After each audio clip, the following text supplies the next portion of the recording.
Chilevisión Noticias. Muy buenas noches, bienvenidas, bienvenidos a Chilevisión Noticias junto a CNN Chile. Aumenta la preocupación por el frenazo que ha tenido el proceso de vacunación durante las últimas semanas.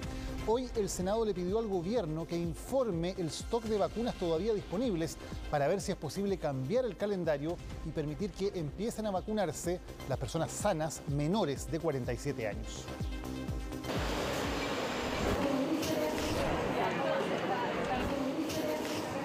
El silencio abunda en muchos vacunatorios y nos hace preguntarnos por qué hay menos personas vacunándose. Atrás quedaron las filas de las primeras semanas. Hoy la situación es compleja y han sido los mismos centros de vacunación quienes han reportado los descensos. Nosotros de 47 años a 50 aproximadamente tenemos 7.100 y fracción. Solo considerando a todo ese grupo tenemos alrededor de un 40% ya vacunado. Ha sido un proceso mucho más lento, por lo mismo que mencionaba. Muchas veces la comunidad está accediendo el fin de semana en nuestro horario de extensión que nosotros tenemos el fin de semana. ¿Por qué? Porque es el horario donde normalmente ellos no hacen algún tipo de labor. Y durante la semana el movimiento ha sido menor. Y obviamente también hay un alto porcentaje de rechazo. Este escenario ha hecho que muchos expertos en salud exijan que se amplíe el calendario de vacunación frente al desinterés de algunos segmentos, pero al alto interés que tienen otros. Uno podría plantear, por ejemplo, dado que las personas que tienen más riesgo en este momento son las personas entre 30 y 50 años, si vamos en el año 47, podría ir avanzando de a 5 años y eso permitiría probablemente vacunar mucho más rápido. Aunque se debe apurar el tranco en edad, también se debe incluir a todos los rezagados, tanto por edad y crónicos, para incluir a la mayor cantidad de gente posible. ¿Es eso factible considerando el stock de vacunas? Nosotros estamos llevando a cabo el calendario de vacunación en función de la disponibilidad de las vacunas que van llegando a nuestro país. Y eso es importante decirlo y que quede claro. Obviamente, en la medida que nosotros dispongamos más vacunas, vamos a ir ampliando el calendario de vacunación y es por eso que hemos ido publicando semana a semana el calendario. Nosotros tenemos que asegurar las segundas dosis. Hoy estamos en esta situación, o sea, tenemos un stock de 2.500 vacunas para esta semana y tenemos proyectado 6.900 personas, y en otras semanas también nos ha ocurrido que hemos tenido que recurrir a intervenciones del alcalde para poder obtener un número mayor de vacunas. Por eso mismo, la Comisión de Salud del Senado ofició al Ministerio de Salud para que informe cuál es el stock real que se mantiene de vacunas y así evaluar la posibilidad de ampliar el calendario. Sí, la dificultad para aumentar la cobertura, más que el desorden y aglomeración que se pueda realizar, no es que no tenemos una proyección, no tenemos un flujo de stock suficiente para hacer esto. Cifras de stock que deberán aclararse frente a una realidad distinta, frente a un calendario puesto a prueba y que ha evidenciado ralentización en las vacunaciones. En un abierto desafío a la ley que prohíbe los fuegos artificiales, anoche buena parte del país fue testigo de espectáculos pirotécnicos informales para celebrar el aniversario de Colo-Colo. La jornada también terminó con desórdenes en algunos puntos.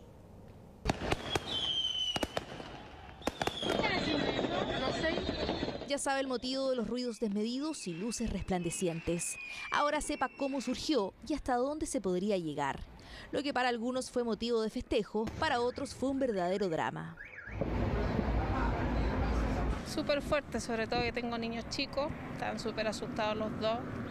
Y nada, pues los animalitos, nosotros pensamos que era como una guerra toda esta cuestión. Fuegos artificiales registrados en gran parte del país, Arica, Antofagasta y Valparaíso, en gran parte de las comunas de la región metropolitana, desde el sector norte en Conchalí, surponiente en Maipú y hasta el oriente en Ñuñoa y Peñalolén, coordinados previamente en las redes sociales. Estábamos comiendo en la noche con mi señora y llegaban a chamazarse los vidrios. Oiga, pero es una cosa que hay que entrar a taparse el oído. Es muy fuerte. A casi un siglo de historia del equipo de Colo-Colo, tras la prohibición de la pirotecnia en estadios, los festejos parecen llegar sin control a las calles. Así también otros puntos de desórdenes en todo el país, como un bus quemado en Cerrillos, del que aún nadie se explica qué relación tiene con el aniversario. Se reunieron comenzando cortes de tránsito y desórdenes, los cuales fueron aumentando, llegando a una cantidad de 120. Malestar generalizado para gran parte de los vecinos que piden por mayor seguridad y conciencia. Es que no podía uno ya decirse mala educación porque está todo tan contaminado dentro de los valores en la sociedad que yo no sé hasta qué punto esto se ha permitido. La gente ha perdido, yo creo, que los límites, el respeto por los demás, por la vida, por la convivencia. Si bien hubo 18 detenidos, en primera instancia ninguno fue por pirotecnia y ha tipificado como delito. Pero desde Subsecretaría del Delito anuncian que cumplirán con las condenas más altas si son capturados, las que irían desde los 5 años. Pero cuando se lanzan estos fuegos artificiales para amedrentar, para asustar, en los distintos barrios las penas aumentan, llegando inclusive hasta los 7 y 10 años de presidio. Si bien no todos los hechos de desorden son atribuibles al aniversario de Colo-Colo, todo esto ya es materia de investigación. La Cámara de Diputados aprobó finalmente el proyecto que legaliza la eutanasia en Chile. Si el Senado lo aprueba, podrían acceder a ella solo los mayores de edad. Las dolencias psíquicas quedaron excluidas como razón para pedir la llamada muerte digna. 7 años lleva este proyecto en el Congreso, 7 años de tramitación y este martes dio un gran paso. Aprobado y despachado el proyecto al Senado. Despachada a la Cámara Alta la iniciativa sobre muerte digna y cuidados paliativos, tras intensas jornadas de debate, la votación de este martes fue algo que Cecilia estaba esperando. Más que ahora que nunca lo necesito con urgencia, una ley de eutanasia. Ha sido su petición, pero nos cuenta que son varios los que se han acercado a manifestarle su apoyo. Lo que pasa en el Congreso es decisivo para ella. Con mucha esperanza y también frustración, porque es tan fácil hablar de la vereda del frente cuando nadie está en tus zapatos. Yo me tengo que inyectar morfina para los dolores, tengo que ir a transfusiones, que ahora estoy pensando seriamente en dejarla, ir a mis tratamientos de 2 veces por semana para mantenerme con una calidad de vida, mantenerme viva. Testimonio en medio de una discusión parlamentaria que ahora sigue su curso. La sala de la Cámara de Diputados aprobó finalmente la eutanasia para enfermedades terminales, serias o incurables, o una disminución avanzada e irreversible de las capacidades, dejando fuera, eso sí, las dolencias psíquicas. Hemos votado en contra porque nos parece que es un mal proyecto que pone mal los énfasis debiesen estar en los cuidados paliativos. La mayoría del texto, como nosotros queríamos, fuera aprobado. Efectivamente, perdimos la reincorporación de menores, que ya la habíamos perdido en la comisión. Es que tal como está la iniciativa, solo podrán acceder mayores de 18 años, sin excepciones. Todo queda en manos del Senado. La verdad es que el presidente Piñera ha sido muy claro en que el gobierno es partidario de la vida desde la concepción hasta la muerte natural. Nosotros tenemos muchas dudas respecto a algunos aspectos fundamentales del proyecto. Esperamos que el Senado vea este proyecto para que sea ley lo antes posible. También se estableció que hasta el último minuto la persona se pueda retractar, proyecto que de transformarse en ley convertiría a nuestro país en el segundo en América Latina en tener legalizada la eutanasia después de Colombia. En América Latina especialmente existe cierta reticencia o restricciones a la hora de regular la eutanasia activa. Generalmente, por tanto, vamos a encontrar como permisiones sobre la eutanasia pasiva, ¿no? En el caso de Uruguay y Argentina, por ejemplo. El proyecto también contempla que se elabore un reglamento y que se acredite un tiempo de permanencia superior a 12 meses en nuestro país. La justicia absolvió a los 3 imputados por el incendio del Hotel Principado de Asturias, pero los condenó por lanzar bombas Molotov. El tercer tribunal oral en lo penal de Santiago determinó que no es posible acreditar la participación de las personas por los daños y robos ocurridos en ese edificio. Recordemos que el hotel fue incendiado el 12 de noviembre de 2019 mientras ocurrían protestas en medio del estallido social. Eso sí, la justicia los condenó por el delito reiterado de elaboración y lanzamiento de bombas Molotov. La sentencia definitiva con las penas para los condenados se va a conocer el 10 de mayo. Estamos de vuelta para contarles que 10 comunas de la región metropolitana no han podido disminuir su movilidad en más de 20% en esta cuarentena. Pedro Aguirre Cerda, Lo Prado, La Pintana y San Ramón son algunas de ellas. Los vecinos dicen que la falta de ayuda económica los obliga a salir a la calle para obtener su sustento.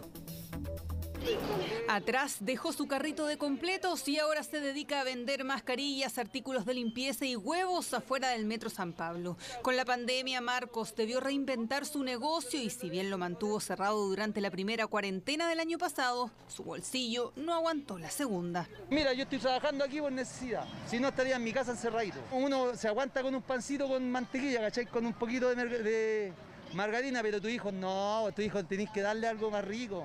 Su mermelada, su huevito, y mucha gente no tiene para eso. El caso de Marcos se replica en varios vecinos de Lo Prado, comuna que está entre las 8 con más incidencia de casos activos, a pesar de haber sido una de las primeras en iniciar la cuarentena en la región metropolitana. De hecho, según un estudio del Instituto Data Science de la Universidad del Desarrollo, aquí la movilidad solo ha caído 11,6%.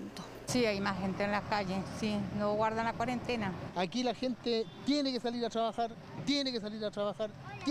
porque si no, no hay plata. Con todo respeto, las cuarentenas no sirven para nada. La gente está desesperada, está estresada. Y aunque la movilidad en la región metropolitana ha caído 26,5%, la cifra está muy lejos del 40% que logramos durante la cuarentena del año pasado. El año pasado los epidemiólogos hablaban de una reducción del 60%, sería lo ideal. Estamos muy lejos de llegar a esos valores. Si uno ve los números, las comunas más vulnerables son las que tienen movilidad más alta y que están bajo el promedio de lo que observamos en la región metropolitana. Si queremos tener cuarentenas que se prolonguen más en el tiempo o que sean más respetadas, las personas que están en situación vulnerable requieren un apoyo social mayor al que se les ha dado hasta ahora. A Lo Prado le acompañan otras comunas como Pedro Aguirre Cerda, Lo Espejo, Cerro Navia, San Ramón y La Pintana, que tampoco han logrado bajar de forma importante su movilidad.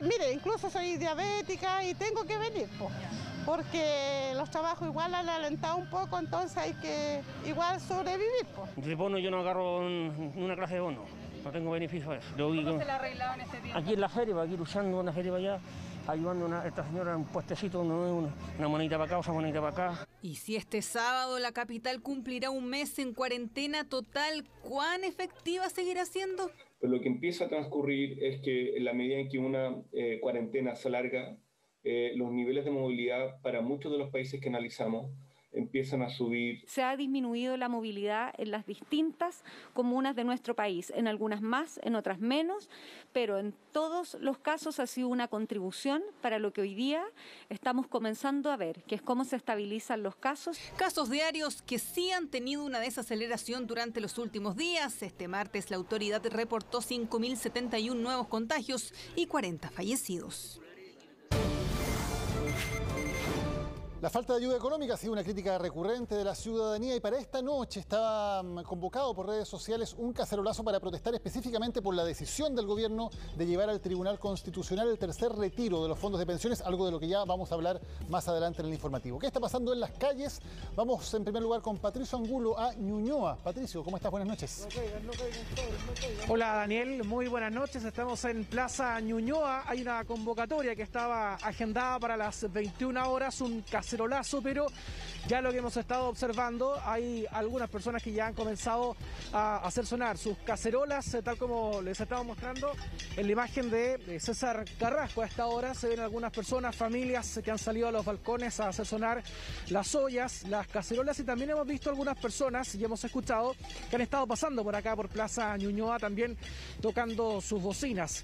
Seguramente ya esto va a incrementar cuando lleguen las 21 horas, recién son las 20:47 y es por eso que hay algunas personas que han estado ya desde esta hora comenzando a hacer sonar sus cacerolas. Todo esto, lógico, en rechazo entonces a este anuncio por parte del gobierno, que ha confirmado entonces que enviará este proyecto del tercer retiro al Tribunal Constitucional. Hay quienes incluso han pasado, nos han dicho que en cierta medida hacen ver que hay una desconexión de parte del gobierno, toda vez que ha tomado esta determinación de enviar este proyecto del tercer retiro al TC. Por lo tanto, es muy probable que comiencen más personas a hacer sonar sus cacerolas. También esto se ha repetido en otros sectores, ya en el desplazamiento que veníamos a este sector, a Plaza Ñuñoa, también ya estábamos observando a algunas personas que estaban haciendo sonar sus cacerolas. Tenemos un ambiente también que vamos a compartir con ustedes sobre esto mismo. Escuchemos.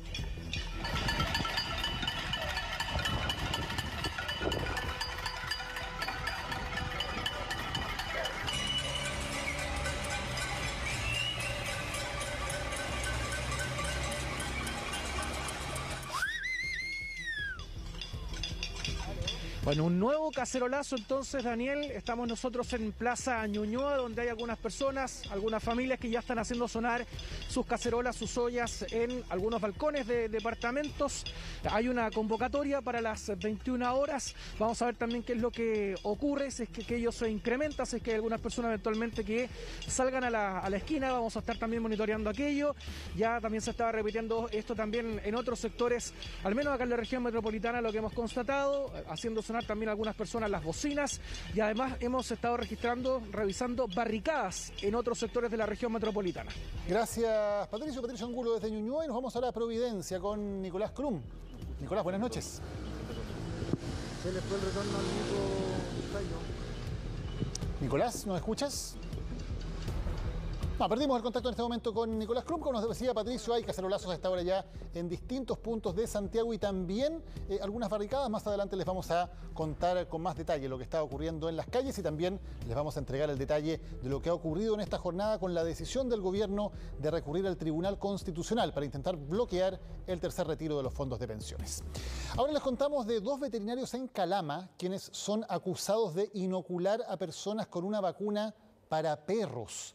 La Seremi de Salud los sumarió y se investigan denuncias que apuntan a que habrían convencido a más personas de hacerlo, y con 2 dosis. Conversamos con uno de los profesionales acusados. El año pasado estuve en el pic de la enfermedad y yo me vacuné ahí. Y este año, lo digo con toda responsabilidad, lo volví a hacer. Si es tan terrible, si es tan mala, tomen mi sangre, ¿verdad? Vean si tengo anticuerpos. Es el cuestionado testimonio de María Fernanda Muñoz, la veterinaria que fue sumariada porque habría inoculado a personas, según ella, contra el coronavirus, pero con una vacuna para perros. Soy yo, mi secretaria, su esposo y sus hijas, que son grandes. No sé, en realidad, parece que pescaron las vacunas y las entregaron. Ella habría usado dosis de la vacuna óctuple, indicada para combatir múltiples enfermedades caninas, entre ellas el coronavirus canino. La profesional justifica así su proceder. Si es tan distinto un animal a una persona, no tendríamos enfermedades muy parecidas. Estamos probando nosotros mismos. Nosotros somos nuestros propios conejillos de India.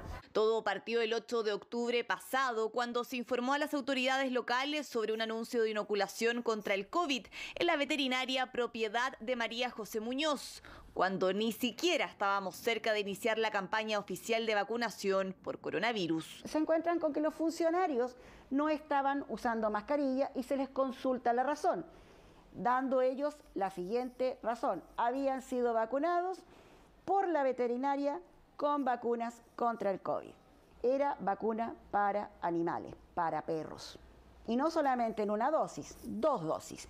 Muñoz reconoció los hechos, sin embargo negó haber vacunado a terceros, versión que se contrapone a los relatos de algunos denunciantes publicados en el Mercurio de Antofagasta. Me comentó de lo que ella estaba haciendo, es decir, que se había vacunado con la vacuna de coronavirus canino para hacer unas pruebas. En ese entonces yo estaba muy asustada y decidí que ella me colocara la vacuna por voluntad propia. Ella vacunó a mi esposo y a mis hijos de 10 y 7 años durante el mes de mayo.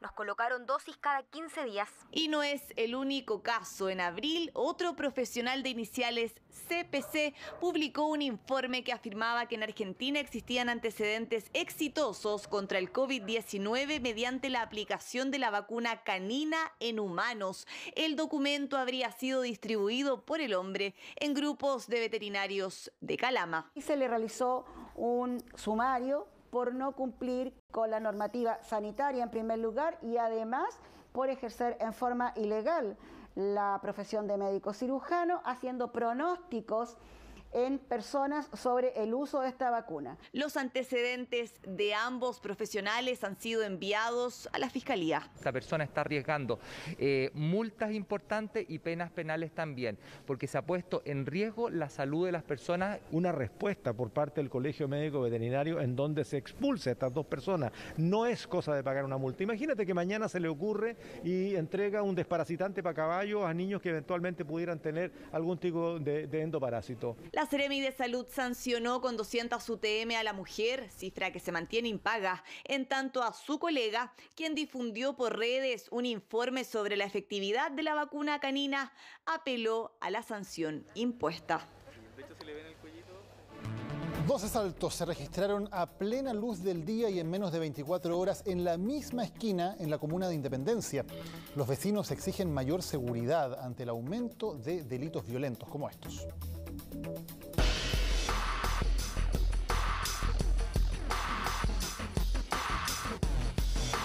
Caminaba tranquila cuando por sorpresa otro transeúnte intenta arrebatarle la cartera. El delincuente no escatimó en violencia y terminó incluso arrastrándola por el pavimento hasta concretar el robo. A los pocos segundos aparece un motociclista, pero no para auxiliar a la joven, sino que para ayudar al ladrón. Ambos huyen. Nada, pues escuchamos gritos más o menos desgarradores, obviamente. La niña estaba asustada, era una niña chica igual. Se le llama abordazo. La abordaron y también la asaltaron. El día miércoles volvieron a asaltar también por un portonazo a una vecina, acá cerca del sector acá a la vuelta. Demasiados lobos tenemos en esta villa todos los días. Todo ocurrió en la esquina de Einstein con calle Gaspar Olea en Independencia, donde según los vecinos los asaltos son frecuentes y lo comprobamos. Al llegar al lugar este martes para reportear el asalto a esta mujer, nos encontramos con las víctimas de otro delito, un portonazo a un vehículo repartidor de encomiendas, así quedó registrado. Mi compañero se baja a hacer la entrega, yo soy el chofer y en ese momento llegaron de la nada estos delincuentes. Yo me arranqué, pero uno ya se había bajado y sí, cañonaron a mi compañero y el otro me bajó del auto. En la imagen queda en evidencia cómo un grupo de violentos y descarados zampones se dan incluso el tiempo para cargar el vehículo con las especies ante la mirada impotente de las víctimas y los vecinos. Aquí andan en moto, andan autos sin patente. Y uno lo ve como normal, pero lo deja solo en un momento y lo asalta. Dos violentos asaltos ocurridos en la misma esquina en menos de 24 horas a plena luz del día y en cuarentena. Mira, las denuncias a nosotros como seguridad pública nos llegan. Efectivamente, nosotros tratamos de mantener el cuadrante con hartos móviles para tratar de evitar estas situaciones. Efectivamente, es algo que la delincuencia hoy día está instalada no solamente en esta comuna, sino en varias. Tras cargar el vehículo en que se movilizaban los delincuentes, escaparon, pero en la huida se encontraron con carabineros. La mayoría de ellos escapó a pie, pero los uniformados lograron recuperar las especies robadas y detener al conductor del automóvil utilizado para el robo, vehículo que también era robado. Allí, otra sorpresa, el delincuente apresado usaba muletas, las que en todo caso no le impedían delinquir. Observe.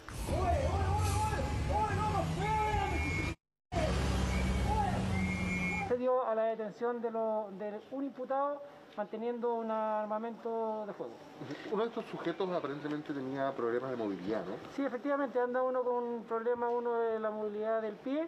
Este individuo será formalizado por porte de arma y robo con intimidación. Sus cómplices están prófugos, al igual que los protagonistas del violento abordazo ocurrido a esta mujer.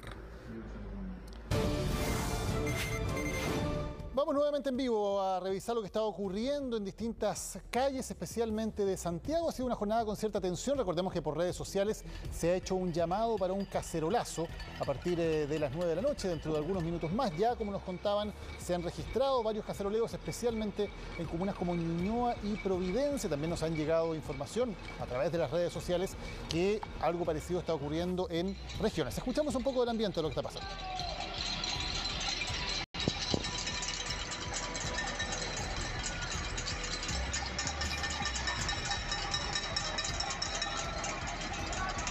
Este cacerolazo está convocado en protesta por la decisión que ha anunciado el gobierno en el día de hoy de recurrir al Tribunal Constitucional para intentar frenar el tercer retiro de los fondos de pensiones, un proyecto que avanza rápidamente en el Congreso, que podría ser despachado esta misma semana, pero el gobierno lo llevará al TC para que el tribunal defina si es o no inconstitucional. Eso ha generado entonces la molestia de muchos ciudadanos que se están manifestando a través de redes sociales y también con cacerolazos, como los que estamos viendo y escuchando en distintos puntos del país. Tenemos también algunos reportes de barricadas en el sector de Lo Hermida, en Santiago. Estamos también chequeando otros reportes de manifestaciones en otros puntos del país que estaremos ampliando entonces en esta edición de Chilevisión Noticias.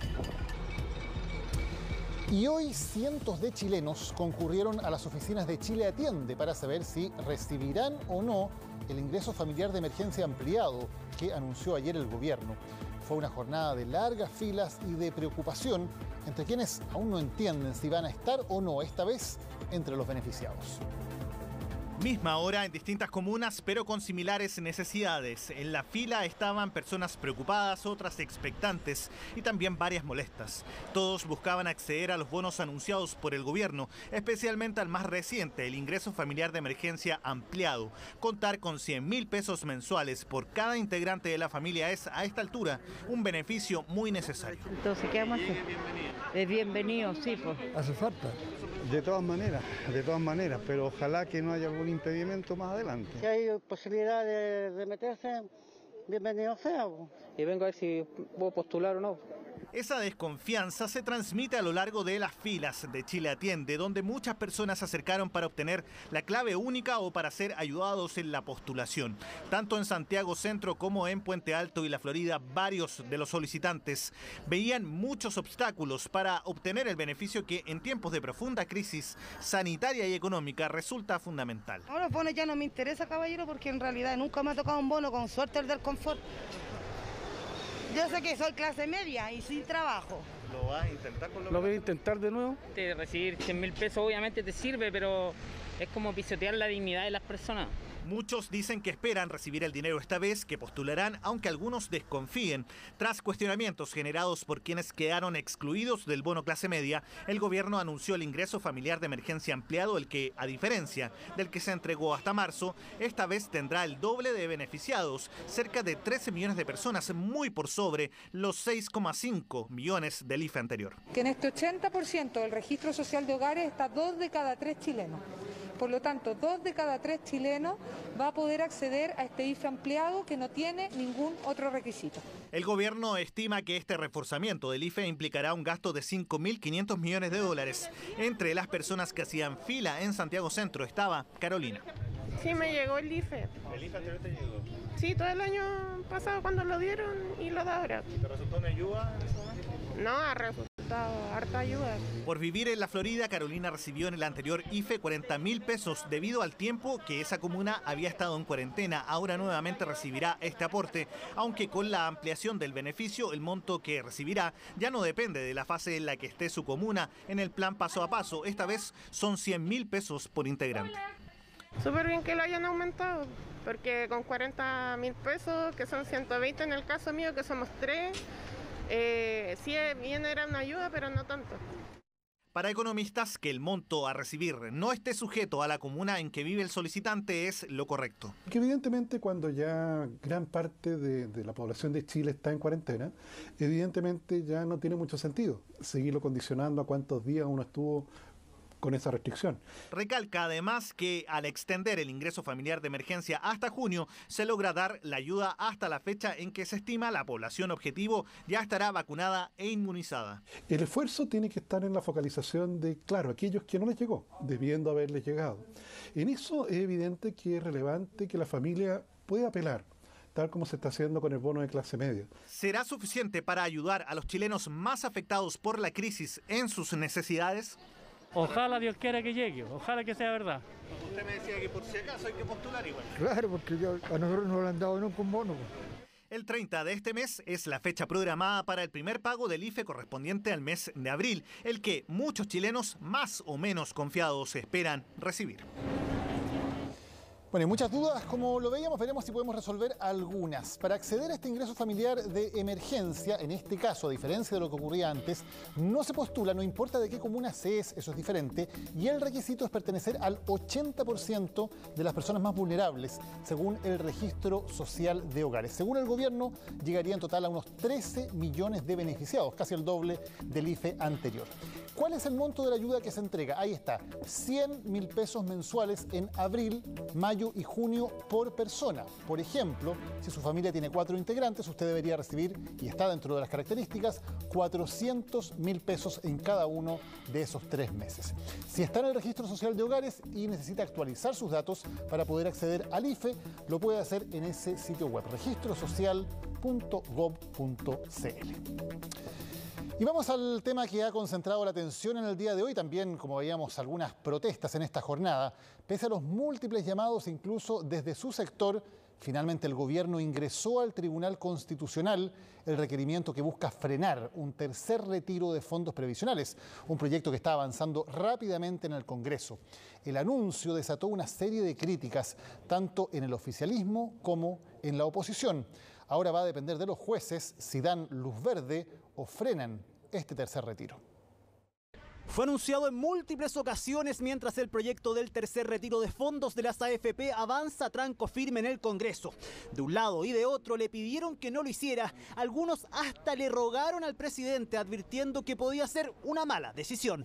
Presentaremos un requerimiento al Tribunal Constitucional en relación a este proyecto, que nos asiste la convicción, atenta contra la calidad de vida de los chilenos en esa etapa que tal vez es la más importante de sus vidas, la vejez. Presentación que viene a enredar más el futuro de un proyecto que se votará hasta total despacho este jueves en el Senado y que se da en el momento en el que se alzaron voces que amenazan con acusar constitucionalmente al presidente Sebastián Piñera. Tenemos que preguntarnos por qué se están siguiendo reformas inconstitucionales y no preguntarnos por qué cumplimos como gobierno el deber de requerir al Tribunal Constitucional. En un momento de urgencia social, el gobierno desplegó su última carta antes de llevar el proyecto al TC. Para aplacar las críticas que llovían sobre la moneda, se metió la mano al bolsillo para extender y facilitar el acceso al ingreso familiar de emergencia, para que no quedaran dudas que el camino a seguir por el Ejecutivo no es recurrir nuevamente a los fondos previsionales. Yo llamo al Senado y al gobierno a que lleguen a un acuerdo para ayudar a esas familias de clase media y que no sea necesaria la intervención de un órgano externo como el Tribunal Constitucional. Es lamentable que el gobierno del presidente Sebastián Piñera y usted, presidente Sebastián Piñera, no entienda que la ciudadanía requiere ayuda. La posibilidad de presentar una alternativa por parte del gobierno no prosperó, pese a las intenciones de algunos presidenciables de Chile Vamos de recurrir a los fondos de cesantía y así frenar la arremetida del proyecto de tercer retiro, lo que dispersó aún más a los parlamentarios oficialistas. Creo que este es un error político del gobierno, se equivoca con su acción, no se anticipó a los hechos y finalmente esta es una demostración que nuestro gobierno es autoflagelante. A ir al Tribunal Constitucional con nuestros expertos y constitucionalistas del PPD a defender con dientes y muelas el tercer retiro del 10%. Mientras rija la actual Constitución hay que respetarla. Es el mensaje del gobierno, una atribución presidencial que no contraviene la ley y que plasmó en un documento de 142 páginas. Yo creo que mi gobierno comete un error. Invito al gobierno a reflexionar, todavía hay tiempo, que patrocine el proyecto, que arregle el proyecto, que establezca mecanismos para que la gente pueda reponer el dinero. En un acto de total desconsideración e irresponsabilidad con la gente, el presidente Piñera se pone del lado equivocado de la historia y lleva al Tribunal Constitucional el tercer retiro, infringiendo un daño más al pueblo de Chile, sabiendo que las ayudas que entrega son insuficientes y tardías. El proyecto de tercer retiro seguirá de todas formas su tramitación en el Congreso. Las indicaciones en particular se revisarán este miércoles en la Comisión de Constitución del Senado y será votado el jueves en general y particular en sala, todo bajo la mirada de un nuevo actor, el Tribunal Constitucional. Dice el gobierno que es su deber ir al Tribunal Constitucional. Hay que recordar que en el primer retiro no lo hizo. Permitió finalmente, sin ir al TC, que el retiro se realizara. En el segundo retiro sí fue al Tribunal Constitucional, pero patrocinó un proyecto paralelo. En esa ocasión el TC votó 5-5, pero el empate fue dirimido por la presidenta del Tribunal Constitucional, que es ex asesora del presidente Piñera. Vamos a ver si ese fallo se repite o no en esta ocasión. Y vamos a otro debate que ha tomado la atención en el Congreso, el llamado impuesto a los súper ricos 2.0. La opción alternativa presentada por Chile Vamos para hacer frente al proyecto que ha liderado el Partido Comunista fue rechazada en la Comisión de Constitución de la Cámara. El proyecto original del impuesto a las grandes fortunas se va a votar mañana. Como se dice popularmente, a la hora de apoyar el impuesto a los superricos, al hablar de eliminar las exenciones tributarias y los perdonazos tributarios, el gobierno se hace el Larry. Fustigaba Camila Vallejo con esa llamativa forma de decir al gobierno que no decía nada por el impuesto a los superricos. Casi 5 meses después, un grupo de diputados de Chile Vamos levantaron una propuesta alternativa, una que denominaron Superricos 2.0, un mecanismo para incentivar el retiro de utilidades del Fondo de Utilidades Tributarias y alcanzar una recaudación adicional de 5.000 millones a 20.000 millones de dólares. En la oposición lo tildaron de beneficio a los más ricos. Fue rechazado. No es un simple incentivo tributario, sino que lisa y llanamente rebaja los impuestos a pagar. En lo concreto es contraria a las recomendaciones internacionales y si hacemos juicio político, yo diría que además es inmoral. Si aquí lo que buscamos finalmente es recaudar para ayudar a los chilenos que están en dificultades producto de la pandemia, y es esa la finalidad del proyecto y no otra, ¿cierto? Claramente esta es una propuesta mucho más atractiva. Ahora, no sería rigurosa la diputada Vallejo si insistiera en describir de esa manera, de Larry, la actitud del Ejecutivo. Eso porque al anunciar el nuevo IFE, el presidente se abrió a revisar la carga impositiva. De buscar acuerdos que nos permitan aumentar la recaudación tributaria, incorporando mayores esfuerzos de los grupos que tienen mayores ingresos. La idea es eliminar cierto grupo de exenciones tributarias. Para eso ya existe un trabajo avanzado, dijo el ministro de Hacienda, labor que lideró su predecesor en el cargo, quien por lo demás asegura que es una alternativa más contundente que la de Vallejo y compañía. Eliminar 10 exenciones actualmente vigentes, 10 privilegios tributarios, permite recaudar más de 200 veces lo que plantea recaudar súper ricos. En consecuencia, el llamado es a un acuerdo político para que pasemos del dicho al hecho. Con respecto a lo que empujan los patrocinantes del impuesto a los superricos, la idea es gravar transitoriamente con un 2.5% el patrimonio de las grandes fortunas personales que excedan los 22 millones de dólares.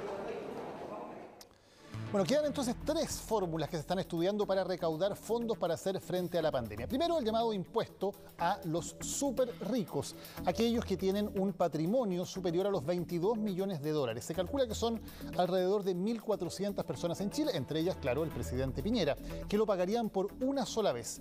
La oposición estima que podrían recaudar hasta 5.000 millones de dólares, pero muchos expertos lo dudan por lo difícil que es fiscalizar el patrimonio. Otra opción que también ha tomado fuerza es subir el impuesto a las utilidades de las grandes empresas del actual 27 al 30%. Hablamos de empresas con ingresos superiores a los 41 millones de dólares. Algunos especialistas estiman que un impuesto como este podría recaudar unos 1.700 millones de dólares al año, si es que es permanente. Y la tercera opción es la de eliminar exenciones tributarias, que había sido avanzada por el ex ministro de Hacienda Ignacio Briones, pero que fue desechada luego por su sucesor, el actual ministro Cerda. Sin embargo, ahora podría reflotar desde el gobierno como una fórmula alternativa al impuesto a los superricos. Consiste en eliminar privilegios que tienen algunos grupos que les permiten pagar menos impuestos y podrían recaudar cerca de 800 millones de dólares dependiendo finalmente de cómo quede ese proyecto. Vamos a ir a otras informaciones. La importación de medicamentos está creciendo en nuestro país. Los altos precios de algunos remedios y la escasez de ellos están provocando que esa opción sea cada vez más común. Para algunos enfermos es la única manera de tener el tratamiento que necesitan. Mi hija tiene una enfermedad congénita de por vida que se llama diabetes insípida. La vida de Orlando Lumber, director y guionista chileno reconocido por la película Taxi para Tres, cambió drásticamente cuando su hija fue diagnosticada con una enfermedad crónica. Enfrentó dos problemas: el alto costo de la droga que la mantenía estable y la escasez en farmacias. No le quedó otra que recurrir a la importación de medicamentos. Es la opción que tenemos en estos momentos. Yo creo que hay un esfuerzo muy grande en traerla. Se tarda su tiempo, y hay que todo un papeleo que hay que hacer, pero de verdad que no hay por dónde perderse, ¿no? Vale la pena. Vale la pena. Y es que el ahorro es sustancial. Orlando importaba desmopresina. En Chile cuesta aproximadamente 70.000 pesos. En España, 12.000. Es un 83% de ahorro. El director de cine fue uno de los primeros clientes de Farmacia Daniela, pioneros en la importación de remedios, proceso que describen como simple y rápido. Lo que debe hacer una persona es solamente hacernos llegar copia. Hoy día, por el tema de la pandemia, se puede enviar por WhatsApp o por email, ¿no es cierto? Copia de la receta médica, y cumpliendo con algunos protocolos y requisitos que exige nuestro Instituto de Salud Pública, nosotros procedemos a importarle el medicamento. En este instante podemos ver cómo está dividido por paciente los medicamentos que llegan de importación. El estante de importaciones en Farmacia Daniela se mantiene a tope. La demanda de importación de medicamentos ha crecido y no solo se concentra en drogas para enfermedades poco frecuentes, también en remedios de uso masivo. El ahorro es significativo. Un medicamento para la leucemia, que se llama Sutent, vale acá un promedio de 4.800.000, por ejemplo, por cada cajita de 28 comprimidos. Bueno, ese mismo medicamento, por ejemplo, en algunos países de la Comunidad Europea cuesta 5 veces menos. Otras farmacias también se han abierto a la posibilidad de traer medicamentos desde el extranjero, según la demanda de los clientes. Farmex lleva el pedido a domicilio. Está la opción de enviar su requerimiento ya sea por WhatsApp o por celular, y nosotros contactamos al cliente, le enviamos el link donde tiene que subir su receta y el medicamento que quiere cotizar. Todo es vía online. Están importando muchos suplementos alimenticios, suplementos vitamínicos. Los clientes están trayendo mucho de esos productos a Chile. ¿Por qué crees que no se compra acá? Los valores generalmente son 30 o 40% más caro acá en Chile comparado con Estados Unidos. Todo el proceso se hace bajo el protocolo sanitario autorizado por el Instituto de Salud Pública. También se puede solicitar importaciones como persona natural. La aprobación de la solicitud demora de 5 a 10 días hábiles, una opción que para muchos es la única viable. Así fue para Orlando, que recurrió a Farmacia Daniela por el alto costo del medicamento que necesitaba en Chile. Ahí es donde te cae la teja, es decir, si el mercado te va a regular la necesidad de la gente, estamos jodidos. Estamos jodidos. O sea, no estamos en el mundo de la libertad, estamos en el mundo de la necesidad, ¿no? Este jueves se votaría el proyecto de ley Fármacos 2 en la Comisión Mixta de Salud, iniciativa que busca regular precios de medicamentos. Por ahora, enfermos crónicos y sus familias dicen que al menos tienen la opción de pagar un precio justo, importando las drogas que los mantienen con vida, como pasó con la hija de Orlando. Vamos a cambiar de tema. Finalmente la Fiscalía confirmó que una de las posibles causas de muerte del pequeño Tomás podría ser hipotermia e inanición. Esto según la autopsia del Servicio Médico Legal.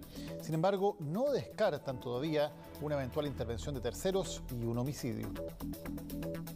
Desmiento tajantemente ser el responsable de la falsa alarma que se provocó al segundo o tercer día de la desaparición del menor Tomás Bravo.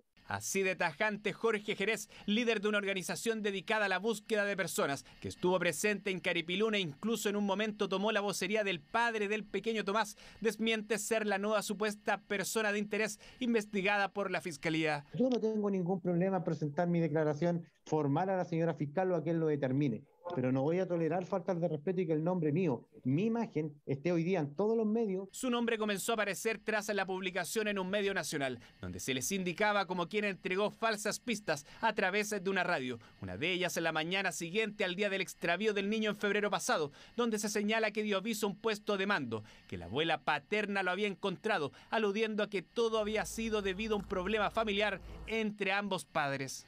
Si él declaró esto, yo, imagínese, dice que yo tuviera Tomasito, yo sería una lela, como él me decía, feliz. Y he llamado a Carabineros, yo tengo Tomás, está bien, pero yo con mi sano juicio no hago esa maldad. Chuta, ¿cómo van a jugar con los sentimientos de la familia? ¿Cómo quedamos nosotros? ¿Cómo quedaba Moisés? Él solo llegó a la casa de mi hijo, se aprovechó de las circunstancias de la pérdida de Tomás. Yo quiero aclarar, nosotros llegamos como cualquier unidad y nos pusimos a disposición. Tuvimos mucho inconveniente para poder proceder. Quiero aclarar que nosotros llegamos el día sábado, hay un registro de nuestra llegada en el comando incidente. El día domingo, si mal no recuerdo, me presentan a Moisés para darle contención emocional. Él nos nombra su vocero, él. Y tengo la certeza de que hubo una mala información. La tarde de este martes fue el abogado de la madre de Tomás, antes de ingresar a la reunión clave junto a su representada y los demás intervinientes, quien aclaró que hay dos personas con el mismo apellido y podría haber una confusión. La fiscal Marcela Cartagena fue quien confirmó que se sigue investigando la intervención de terceros en la muerte de Tomás. La línea de falsa alarma, a eso se refiere, ¿no? Da cuenta de la posibilidad de participación de terceros, porque ¿para qué dar una falsa alarma? Uno piensa para confundir, ¿no es cierto?, para haber podido eventualmente retirar el cuerpo. Palabras tras la cita de más de 3 horas, donde Estefanía Gutiérrez y Moisés Bravo, molestos, pidieron explicaciones y antecedentes, tras la grave filtración que está siendo indagada de la autopsia de Tomás, que revelaba como causa de muerte la hipotermia e inanición, con una data de 5 días, lo que llevaba a una total contradicción. Lo que se filtró efectivamente es lo que dice ese informe. Respecto de la causa de muerte de Tomás, yo le puedo asegurar que hay un montón de causas de muerte que están descartadas, ¿ya? Pero no todas. Las conclusiones del Servicio Médico Legal proponen una, que a mí me parece que la proponen de manera precipitada. Creo que debieron haber esperado. Hoy día no tengo los antecedentes suficientes para yo interponer una querella por secuestro o avanzar en esa línea.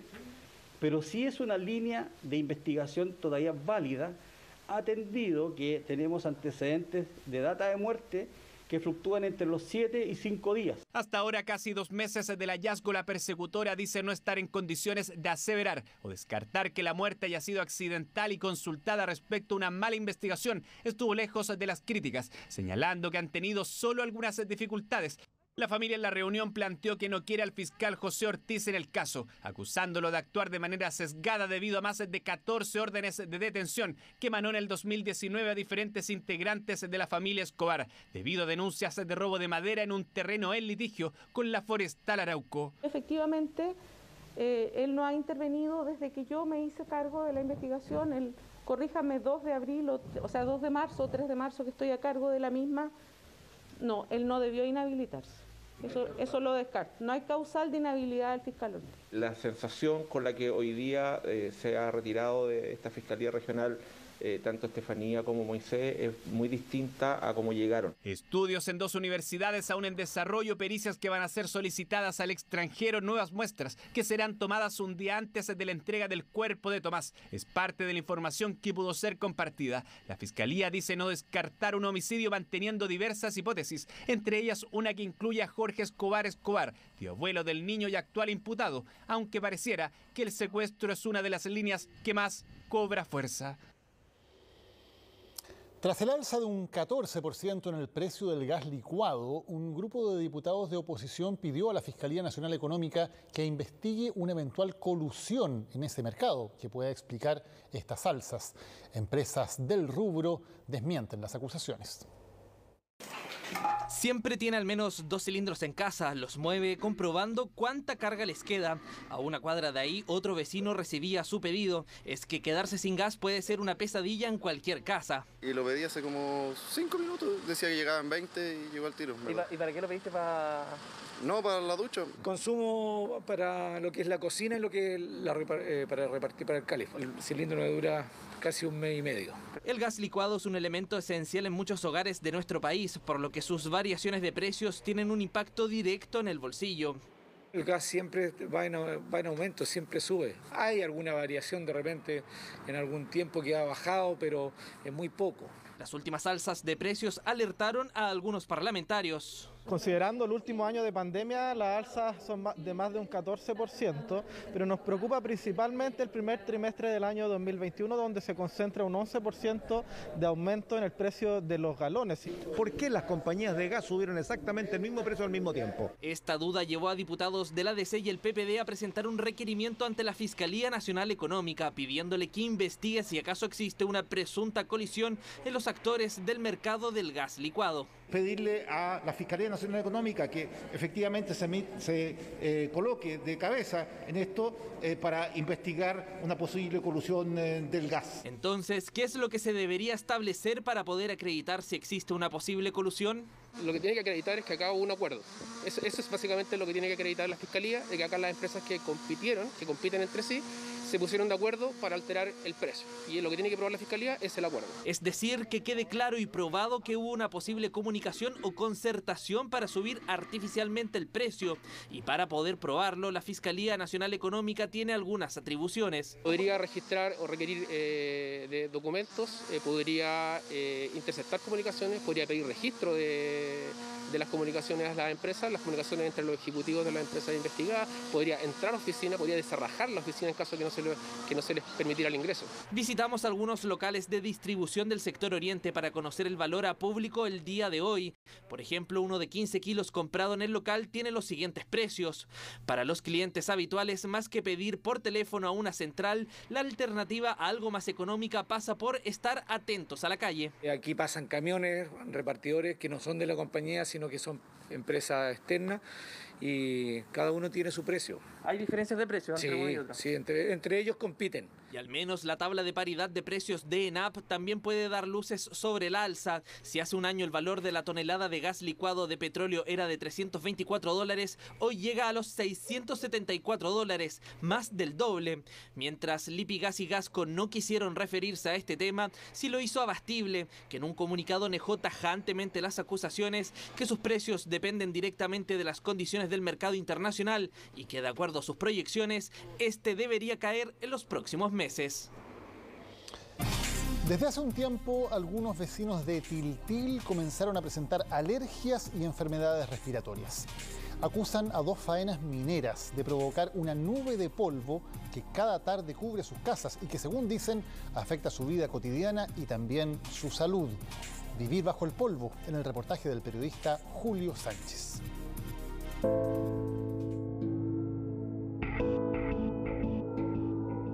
Al frente de Alto el Manzano hay una mina y esa mina está trabajando sobre todo en las tardes y genera mucho polvo. Tú puedes partir por acá y esto, bueno, la parte que no tiene polvo es porque habían cosas, pero esto es todo, todos los días es polvo. Mira la tele, sí, mira. La gente que está viendo esto podría pensar que esto es tierra, que es descuido, es poca limpieza, ¿no es así? No. ¿Limpias esto recurrentemente? Todos los días. ¿Todos los días? Todos los días limpio.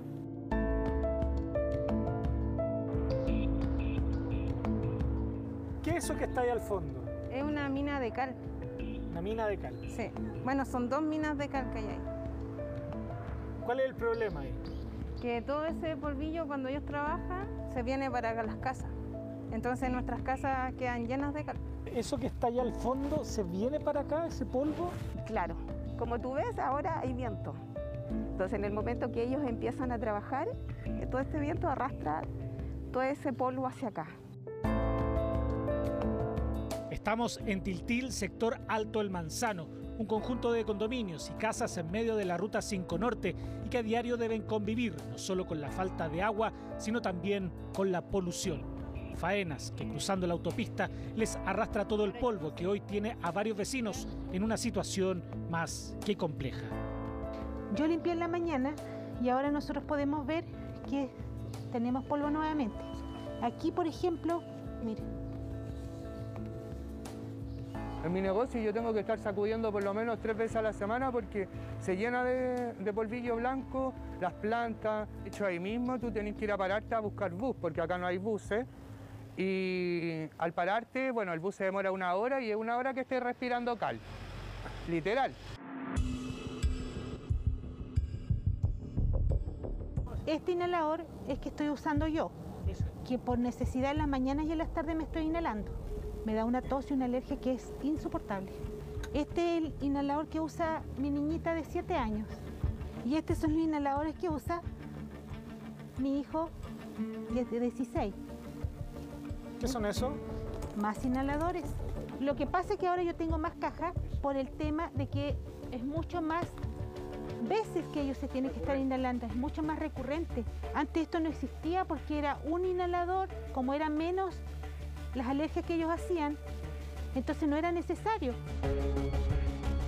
La problemática que se vive en este lugar va más allá de lo relacionado estrictamente con la limpieza. Es mucho más grave. Las faenas están a poco más de 400 metros de un colegio y de esta comunidad residencial. Desde hace un tiempo, con el agudizamiento de las obras, una extraña coincidencia comenzó a alertar a estos vecinos. Problemas respiratorios en varios de ellos. Yo primero tengo que cerrar mis ventanas, porque tengo los niños asmáticos. Se me ha crecido el tema de la alergia a los ojos, alergia nasal, mucha tos. ¿Cuántos integrantes componen esta casa? 4. 4. ¿Le es normal que 3 integrantes de los 4 en esta casa estén con inhaladores y problemas respiratorios? Para nada. Es una situación totalmente anormal. La historia de Luisa se va repitiendo en varios otros casos. Solange llegó hace unos años a este lugar, tiene el mismo problema. Yo tengo una alergia que es estacionaria, que era por el polen, y resulta que cuando nos cambiamos para acá, esa alergia ya es todos los días del año. Mi hijo, que no tenía ninguna alergia, ahora es alérgico, sufre rinitis. Es todos los días despertar congestionado, con los ojos, con problemas en los ojos, los lagrimales, con la nariz tapada. ¿Cuántos componen la casa? 3 personas. 3 personas. ¿Cuántos de los que componen la casa están con problemas respiratorios? Los 3. Los 3. Sí. Aquí la doctora nos dio un certificado que dice que él tiene ese problema de salud. Certifico que presenta rinitis alérgica, por lo que debe tomar antialérgicos diariamente, ¿no? Sí. Él, para poder salir a jugar y andar bien, poder ya a esta hora estar respirando bien, se podría decir, tiene que estar con medicamentos diariamente. De lo contrario no podría estar acá. No. La situación se tornó tan insostenible para Solange que optó por una decisión radical. Nos vamos de acá. De hecho, yo estoy embalando ahora todo, porque ya esperamos irnos de aquí en un mes y medio más, tratar de irnos luego de acá. ¿Tan insostenible se hizo la situación? Sí. Personalmente me ha afectado con la salud de mi hijo. Bueno, yo y mi marido, que actualmente estamos con una alergia y molestia en los ojos, la nariz, la garganta. Mi hijo pequeño de 9 años tiene rinitis alérgicas. La misma historia cuenta Janet, quien llegó hace 2 años a vivir a este lugar. Historias que van haciéndose eco en la medida que vamos preguntando a otros vecinos. Incluso nos llamó mucho la atención que ese primer año nuestro hijo en el colegio llegó a asistir al colegio con otro niño, o sea, eran 2. De 39 alumnos, solo asistieron 2 porque todos los demás estaban enfermos con alergia, rinitis, temas bronquiales.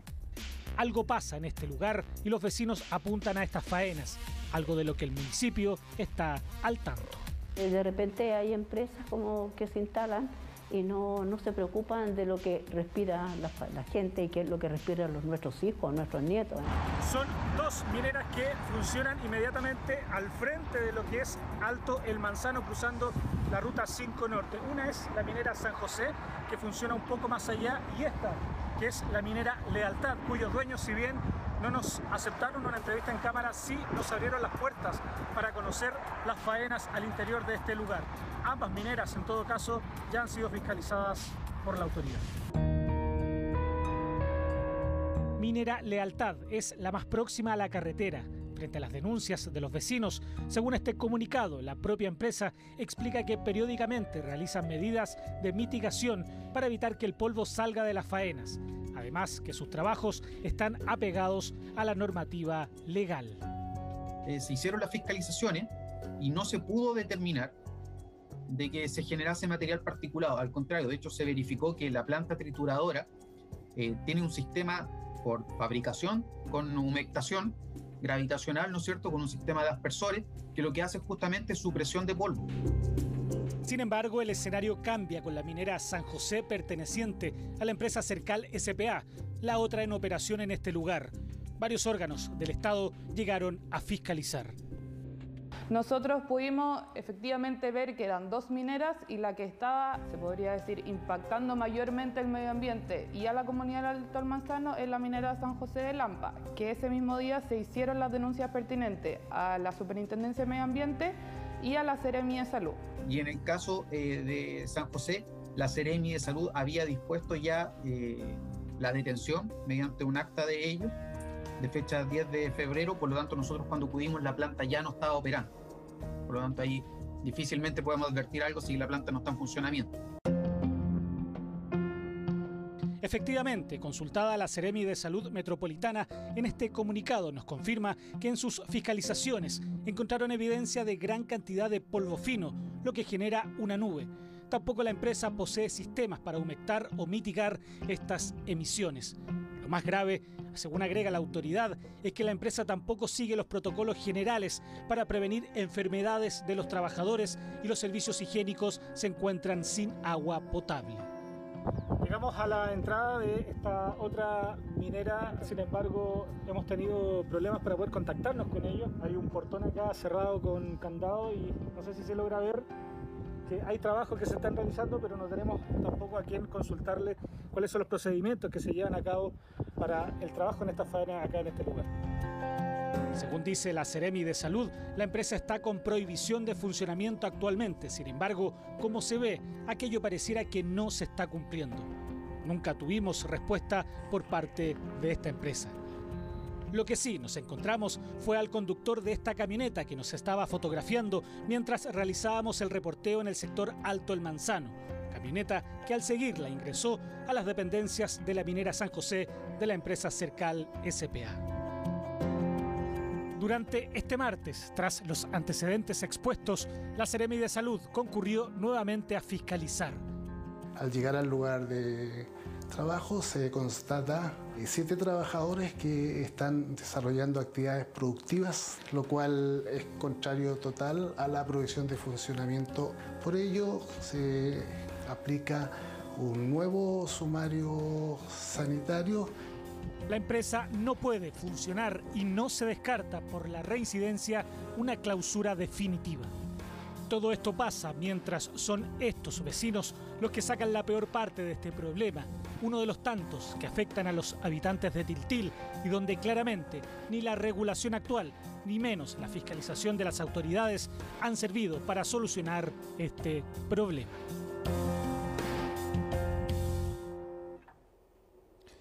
Asaltaban mini markets en Ñuñoa con armas de fuego. Aprovechando la cuarentena, escapaban sin problemas por la escasa gente en las calles. Una investigación finalmente permitió detener a esta banda justo antes de un nuevo atraco. ¿Uno de estos? Se hizo viral y quizás muchos creyeron que el trabajo de los dependientes de esta compañía de mini markets era de risas, ensueño y bromas. Pero en Chile, algunos de sus trabajadores viven una real pesadilla asalto tras asalto. La cuarentena y la soledad de las calles fue el cómplice perfecto para el denominado Clan de la Pandemia, un grupo de asaltantes de mini markets en Ñuñoa, quienes también aprovechaban la escasa clientela para intimidar a los dependientes. Este fue uno de los primeros robos con intimidación en marzo, donde vaciaron las cajas registradoras. Pese a las mascarillas que cubren sus rostros, ya había un punto de inicio en esta investigación. Un sujeto alto y uno muy pequeño, con vestimentas muy características. Esta investigación surge de un informe emanado de los analistas de nuestra Fiscalía Regional Oriente, que logran detectar un fenómeno que estaba ocurriendo en la comuna de Ñuñoa fundamentalmente. Se trataba de robos con intimidación, con arma de fuego. Se concentraron en 2 locales fundamentalmente de esta cadena, en los meses de febrero, marzo y abril. Súper rápido, como te dije, estábamos trabajando, casi que día de por medio, cada 2 días, roban el Oxxo. No sé por qué se tienen tanto con el Oxxo, que te podría decir casi que a diario. Y como siempre ocurre con estas bandas, el exceso de confianza los llevó a asaltar siempre los mismos locales y a la misma hora, lo que contribuyó a que Carabineros los detuviera. Se trataba fundamentalmente de 2 sujetos jóvenes que utilizaban armas de fuego para intimidar a las dependientes y sustraer gran cantidad de especies de los locales, como cigarrillos, confites, dinero en efectivo, para darse la fuga. Y de repente pasaron carabineros civiles, eso sí, y con las pistolas así como que al suelo, abajo, abajo. Luego vimos cuando sacaron a los chiquillos. Durante la diligencia se detiene a estas personas, se logra la incautación de diverso material que lo vincula y lo posiciona directamente en los locales comerciales y se esclarecen estos delitos cometidos. La CIP los conocía desde hace más de un mes, su señoría, a los imputados. Mueven sus cabezas negando todo, pero las pruebas de la participación de estos imputados eran claras para la Fiscalía. La mochila azul, esa marca ahí, por favor, la zapatilla, polerón, jockey. En la audiencia de los 13 detenidos se revelaron fotos de sus redes sociales con los productos robados, además comparativos con sus vestimentas, las que utilizaban en los delitos. La Fiscalía les imputó los cargos de robo con intimidación reiterados en los locales comerciales de Ñuñoa, quedando todos en prisión preventiva. 12 años tuvieron que esperar para poder finalmente enterrar al padre de la familia. Él murió en un accidente, pero nunca los notificaron de su fallecimiento. Y luego su cuerpo estuvo perdido por años en el servicio médico legal. Por esta seguidilla de negligencias, la justicia condenó al fisco. Deberá pagar 40 millones de pesos a la esposa e hija de esta persona. Me dicen que habían extraviado el cuerpo de mi papá, que no sabían dónde estaba. Yo quedo así como... quedé para adentro, porque ¿cómo se te va a perder un cuerpo? Parece una historia increíble, pero Catherine y su madre la vivieron. Todo comenzó en junio de 2003, cuando se perdió el rastro de José Alarcón. Este padre y esposo salió a trabajar como temporero a Rancagua, pero nunca regresó. Su familia informó a la policía y la justicia. Lo buscó por todos lados, hasta que 7 años más tarde se enteraron de lo que realmente había pasado. Le dije a mi hija: ¿sabes qué, hija? ¿Por qué tanto tiempo? Vaya al civil. Y ahí le dijeron que lleva 7 años fallecido, imagínense. José Alarcón murió en un accidente ferroviario, el mismo día que viajó a Rancagua para ir a trabajar. Pero su familia nunca fue notificada de la tragedia que le costó la vida, ya que la policía dio aviso en otra dirección equivocada. Cuando se enteraron que estaba muerto, intentaron recuperar su cuerpo para despedirlo. Allí comenzó otra pesadilla. Desde el 2011 hasta el 2015, los restos de don José Alarcón fueron extraviados, desaparecidos, y nuestras clientas tuvieron que esperar casi 5 largos años para poder obtener los restos de su ser querido. Me quedó claro que no voy a encontrar el cuerpo de mi papá, porque entre ellos se miraban y era algo que ya lo asumí. Hace 6 años, Catherine nos contaba que había perdido la esperanza. El cuerpo de su padre, que supuestamente estaba en el cementerio general, en realidad había sido donado a una universidad. Lo devolvieron, pero en el servicio médico legal nuevamente se había extraviado. Como que se tira la pelota unos con otros y al final nadie hace nada. Hubo un sumario administrativo que terminó con sanciones a 3 funcionarios. Sin prejuicio de ello, la ley establece para las víctimas también las acciones civiles y penales correspondientes. En este caso hicimos las civiles. En primera instancia obtuvimos el fallo favorable.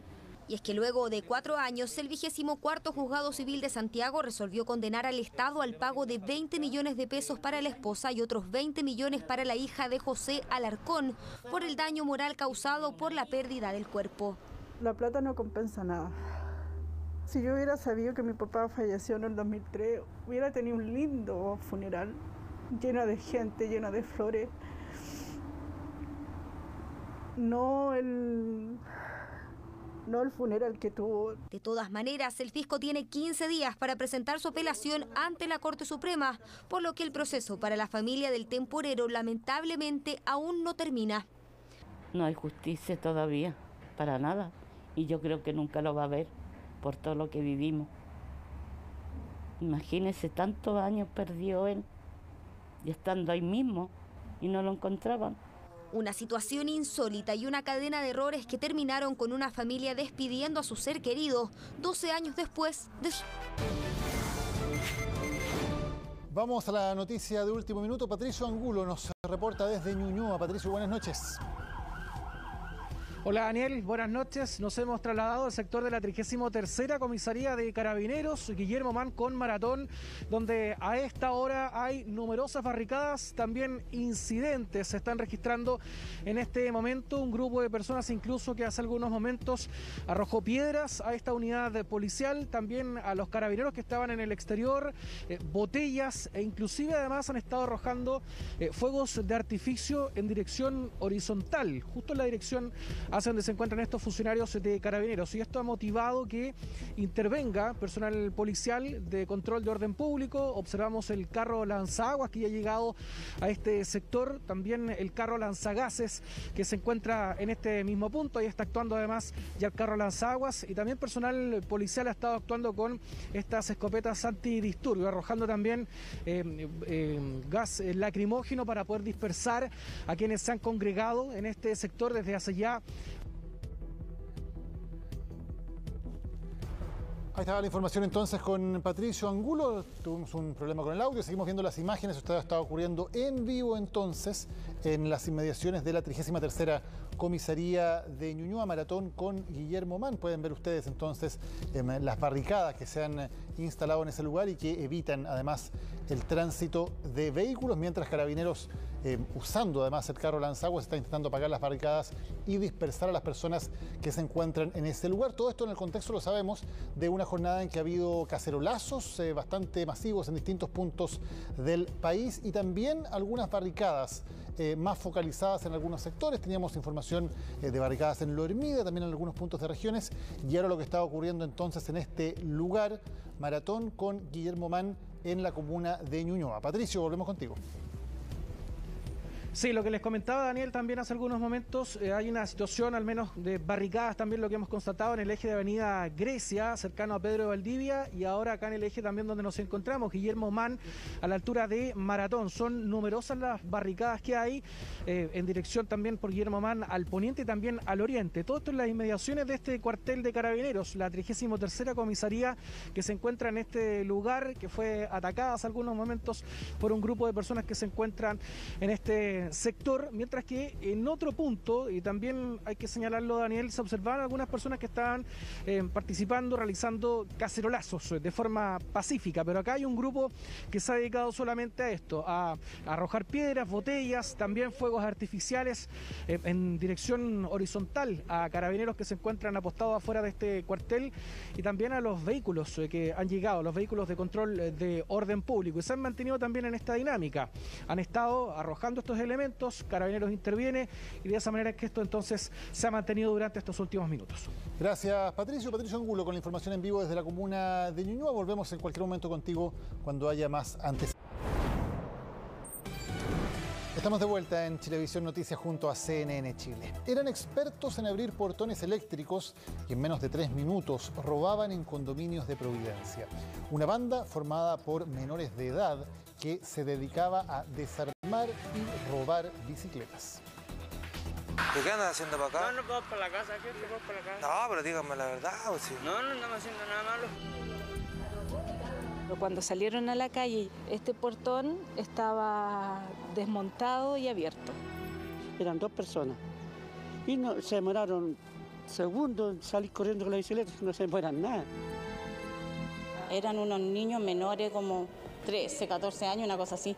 Hacen su trabajo en menos de 5 minutos. Llegan a pie, sin mochila y sin ninguna herramienta en sus manos. Pero no la necesitan porque manejan la técnica a la perfección. Resulta que andan con unos ganchos que meten por detrás y abren el pestillo, empujan el pestillo. Uno levantó el portón por un costado y el otro lo empujó. Y entraron y se llevaron una bicicleta. Ese es su objetivo. En esas bicicletas abandonan la comuna de Providencia, su favorita, para cometer delitos. Que cuando estaban conmigo, después para Ciudadana, los llaman que habían entrado a otro edificio y habían sacado otra bicicleta. Son expertos para abrir todo tipo de cerraduras. En cosa de segundos, los accesos peatonales ceden ante sus maniobras. También dominan el arte de abrir portones eléctricos. Con las manos levantó donde está el motor del portón. Lo levantó y el portón corrió solo, justo para que entrara el otro cabro. Estos delincuentes aprovechan aquellos edificios donde no tienen conserjería y por escalamiento ingresan. Pero ellos entraban por la puerta. A veces se turnaban y uno esperaba afuera. Cuando la tarea se complicaba, se las arreglan. Fueron muy rápidos, se demoraron 4 minutos en cambiar hasta la rueda, porque las bicicletas estaban con llave y con candado. Entonces sacaron la rueda de otras bicicletas para llevarse la bicicleta que estaba más a la mano. Pero no solo ingresan a edificios. Catherine se encontraba de vacaciones cuando sus vecinas le avisaron que habían escuchado ruidos en su casa. Salieron a revisar y se encontraron con 2 desconocidos al interior. Cuando salieron a la calle llegó Seguridad Ciudadana. Este portón estaba desmontado y abierto. El panorama se repetía una y otra vez. Robos de bicicletas, portones eléctricos intervenidos. Siempre los mismos testimonios. 2 jóvenes que recorrían el sector. Los tenían identificados hasta que por fin los pudieron encontrar. ¿Son de acá? Somos de Peñalolén. ¿Y qué andan haciendo acá, cabrón? Queremos salir del sector. ¿Pero qué andan haciendo? Es que andamos allá en el Costanera.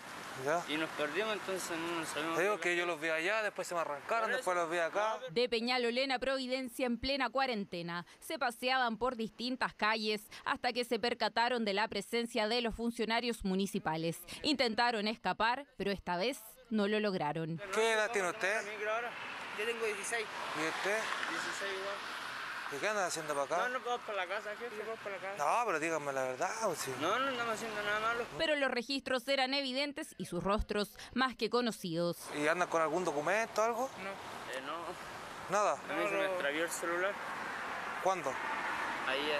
Sin documentos, sin celular y sin permiso sanitario para circular por las calles. Seguridad Ciudadana de Providencia los detuvo por infringir el artículo 318 del Código Penal. ¿Viste que salió tan rápido que le habían marcado ahí?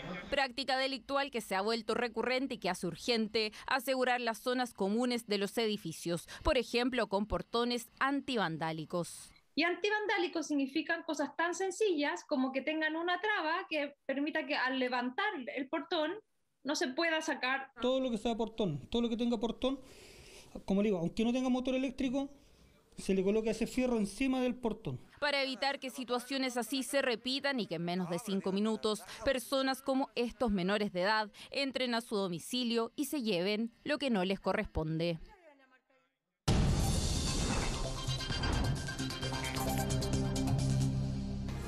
Los invitamos a visitar ahora nuestros sitios web para detalles de esto, las lluvias intensas que en pocas horas se esperan para la costa central. También Santiago va a recibir algunos chubascos durante la madrugada de este miércoles y además ya se ha decretado una alerta amarilla para Juan Fernández ante el temporal de lluvia y viento que azotó al archipiélago. ¿Qué va a pasar entonces con el clima en las próximas horas? Revísenlo en nuestras páginas web. Terminamos las noticias y los invitamos a seguir en televisión precisamente con un nuevo capítulo de Yo Soy, las primeras presentaciones frente al jurado de los imitadores de Luis Miguel, Américo y Brian Johnson. Y en CNN Chile, Futuro 360 junto a Humberto Sichel. Muy buenas noches.